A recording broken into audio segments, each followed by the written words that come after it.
Welcome to steno dictation. Dictation 5 second बाद शुरू होगा।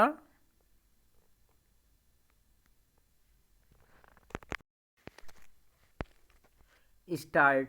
वाराणसी की जिला अदालत ने ज्ञानवापी परिसर में स्थित व्यासजी के तहखाने में पूजा की अनुमति देने का निर्णय देकर केवल न्याय ही प्रदान नहीं किया, बल्कि उस गलती को सुधारने का काम भी किया जो 1993 में मुलायम सिंह सरकार ने की थी।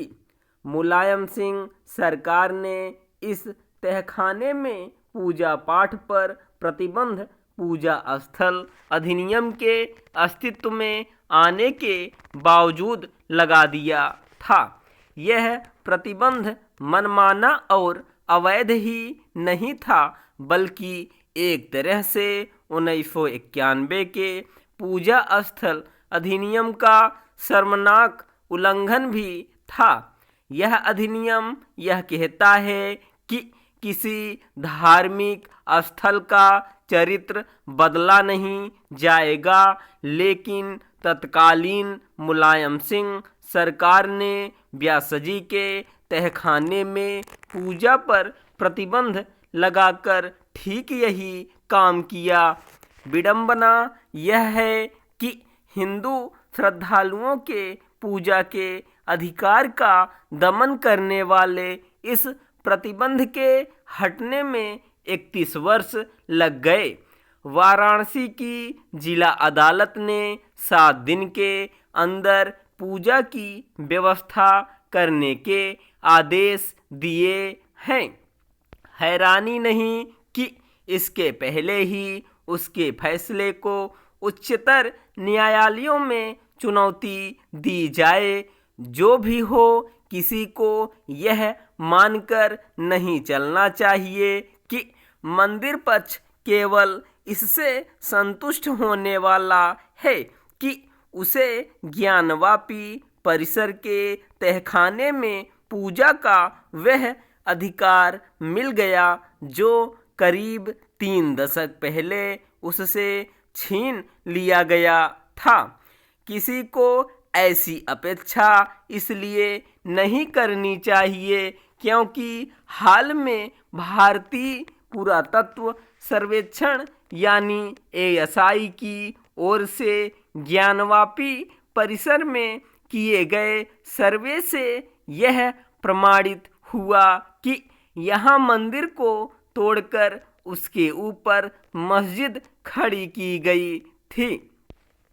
वैसे तो यह पहले से ही स्पष्ट था कि तथाकथित ज्ञानवापी मस्जिद एक मंदिर पर खड़ी की गई इमारत है, लेकिन ASI के सर्वे ने इसके अकाट्य प्रमाण भी प्रस्तुत कर दिए। इन्हें किसी के लिए नकारना संभव नहीं है, लेकिन यह देखना दुखद है कि मस्जिद पक्ष और कई मजहबी एवं सियासी मुस्लिम नेता ASI की सर्वे रिपोर्ट को खारिज करने में जुटे हैं।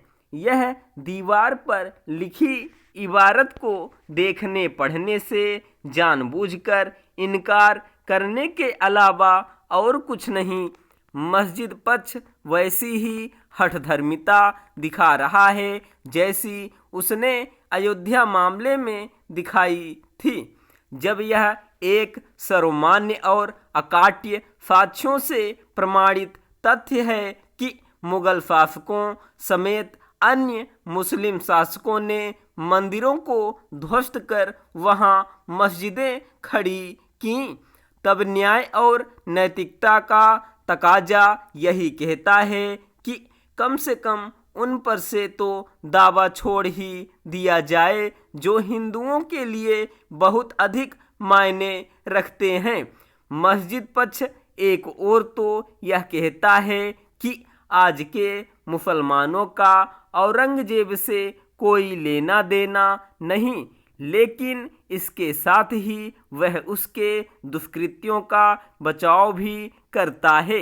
एक त्रासदी यह भी है कि मुस्लिम नेता इस हकीकत से भी मुंह मोड़ रहे हैं कि उनके पूर्वज हिंदू ही थे। स्टॉप।